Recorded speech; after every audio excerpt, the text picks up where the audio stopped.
Sexy guľatý zadoček? No problém. Chceš mať pevný guľatý zadok, tak tieto cviky by si mala určite zapojiť do svojho tréningu. Takže prvý cvik budú výpady vpred. Takže postavím sa v spriamene, postoj je šírka panvy alebo šírka bedier a teraz vykonávam pohyb smerom dolu s nádychom. Idem nádych dolu, tak aby si pekne mal pod kolenom petu, tlačíš chodidlom alebo petou do zeme a teraz s výdychom sa odrazíš späť.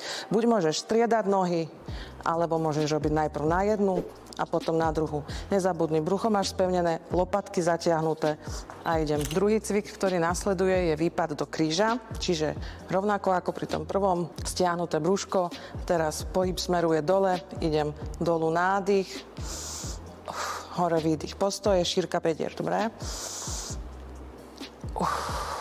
Čiže plecia, lopatky stiahnuté, zase ani sa moc nepredkláňam, ani sa moc nezakláňam. Ak máš problém s technikou z niektorých z týchto cvičení, určite mi napíš, rada ti pomôžem to vysvetliť.